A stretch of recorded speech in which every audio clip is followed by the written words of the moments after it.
Hi there, friends. I'm Vasco. I'm part of the team behind the first global Scrum Master Summit. If you're a Scrum Master, the Scrum Master Summit is a place to learn, to share, and to meet new friends. We will have lots of live sessions where you can meet and network with other Scrum Masters from all over the globe. So make sure you check it at bit.ly/SM Summit and the numeral 21. That's bit.ly/SMSUMMIT21.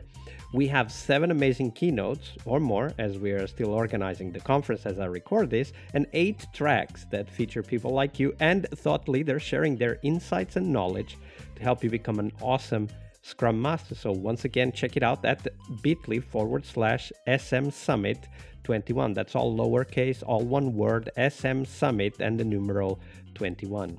I'll see you on the virtual conference floor. All right, now on to the show. Hello, everybody. Welcome to our Success Thursday this week with Sarah Fien. Hi, Sarah. Welcome back. Hi, Vasco. Delighted to be here. So, Sarah, on Thursdays, we talk about the success for Scrum Masters. But before we jump into that, share with us, what's your favorite retrospective format and why? Great question, Vasco. There's so many different retrospective formats out there now, really engaging and fun ones, which I like to explore ever so often to keep things interesting. But the one that I always come back to and would always kick off with a newly formed team is the 4 Ls.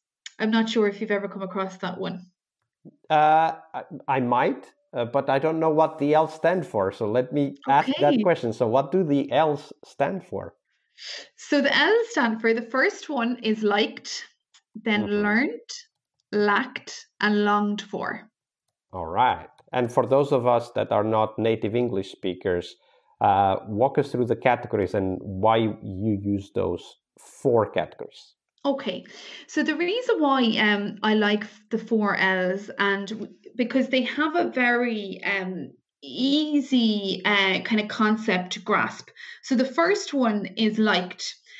So what we're asking here is just for the team or whichever group that you're working with, it could be stakeholders or management, just to jot down what they've liked about the period that you're using the retrospective for. So that could be the previous sprint, it could be the previous quarter, whichever period you're looking at. So what do they like about it? Similar to what has gone well in the last sprint. So I think it's really important to capture that because we'll all know the things that have gone AWOL over the last couple of weeks or so. But there's always good things. There's always good things that have gone well. So it's great just to take a moment at the start of a retro to capture those. So that's liked. Then learned. And this is probably one of the main reasons why I like the 4 L's as a retro. So learned is, what did we learn? So there's great opportunity within a team to learn from maybe shadowing another team member, from maybe pair programming, from just getting more information as you work through the project or the piece of work that you're working on. You gain more knowledge and more information. And also you learn things about yourself as an individual and as a team and how you're performing. So I think it's great to take the opportunity to jot down a few things that you've learned. Absolutely. And then we have 2 more. Yes, so we have lacked.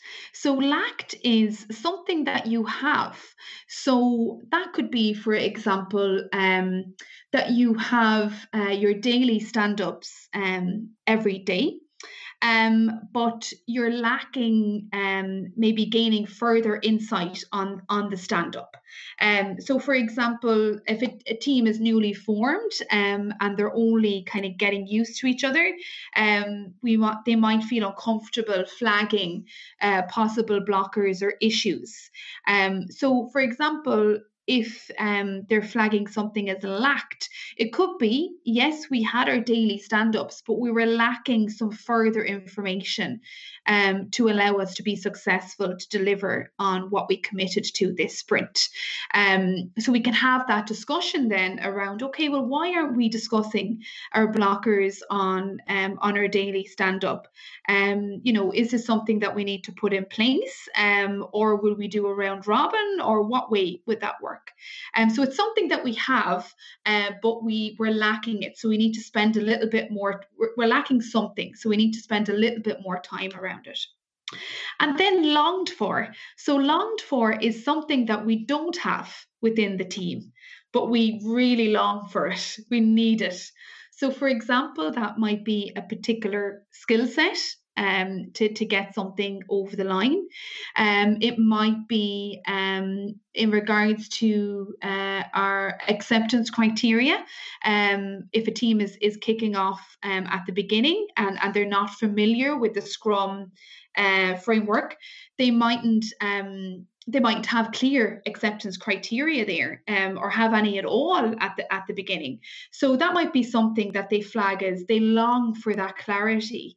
They long for guidance on what they need to do.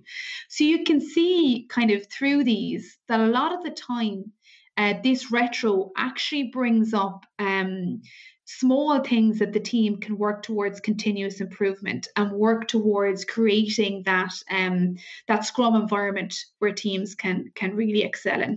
Yeah, it's a little bit like focusing on fueling the continuous improvement. Yes, yeah, exactly. Absolutely. Well, great format. We'll put the link on the show notes for a more detailed explanation.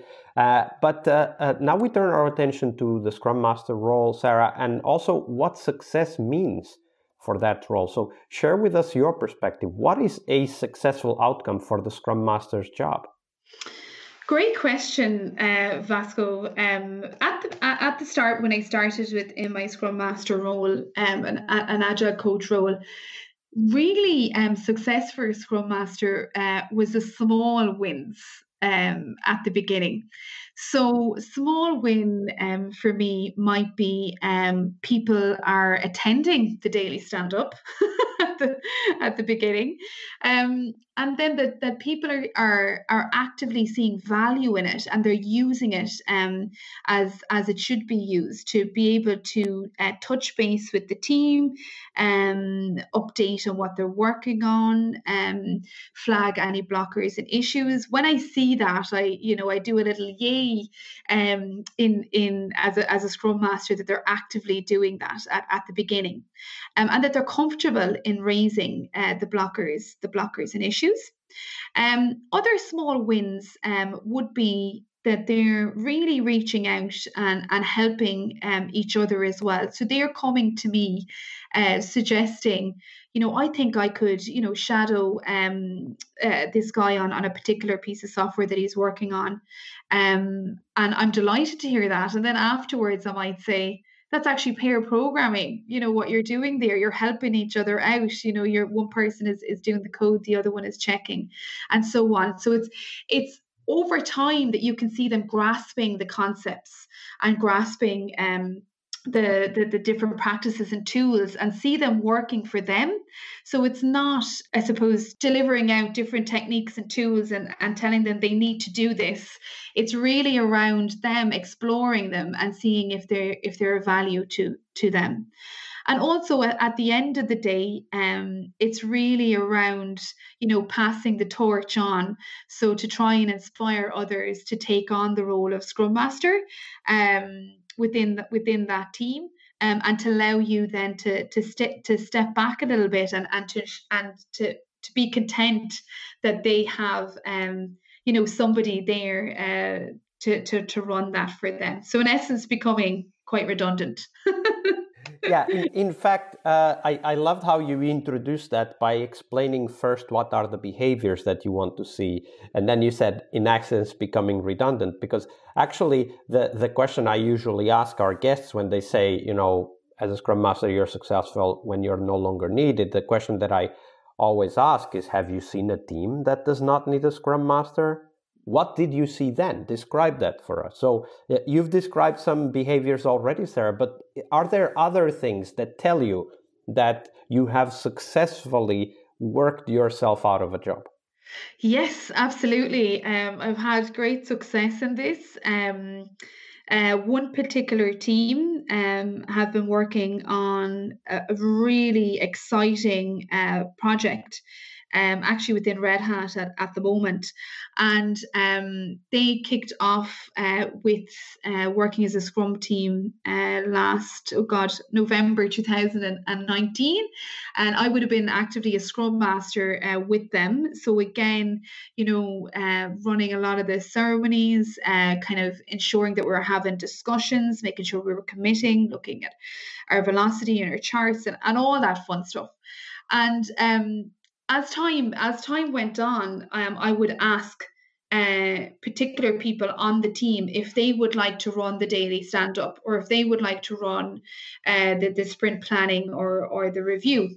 And at the start, people shied away from it. They thought it was a lot more complex than what it was. But as they started to do it, and I was there as a support, so very much in the background, not interjecting, but just letting them go with the flow of what they felt was a good conversation for that team. And I would loop in with them afterwards. And now we have a Scrum Master on that team working on, as I said, a project that is very much at the cornerstone of Red Hat at the moment. So huge project that they're really comfortable with doing, and always reach out, to the team for assistance as well. So it's very much a shared effort and shared accountability in that delivery, where they support each other. So the Scrum Master supports them, and the team supports the Scrum Master, which is so lovely to see. Absolutely. It is, after all, what we want to see is that we're all working as a team together, right? And the Scrum Master is just a very important part of the team, but it's not the team, it's part of the team. And we need to be able to integrate, so bring the best from the team and allow them to take the lead, as you said, right? So stand back. If they're taking the lead, stand back. It's their responsibility to take that lead. Exactly. Great story. And it's to note as well that they're not going to do it exactly how you have done it. Every Scrum Master is different, and that's okay. So it's trying to find how things are going positively in really good ways, and how much you can actually learn by looking at another Scrum Master and how they're doing things as well. Absolutely. Well, that was great story, and also a great example of what it looks like, a team kind of working themselves out of the need for a Scrum Master. That was brilliant. Thank you very much, Sarah. No problem. Thank you, Vasco. Part of a successful Scrum Master job is to help the product owner. Tomorrow we explore that critical role in Scrum, the product owner role. Tune in to learn about product owner anti-patterns, what you can do to help the product owner, and a real-life example of what a great product owner is and what made it so, tomorrow on our Friday Product Owner episode. See you tomorrow. We really hope you liked our show. And if you did, why not rate this podcast on Stitcher or iTunes? Share this podcast and let other Scrum Masters know about this valuable resource for their work. Remember that sharing is caring.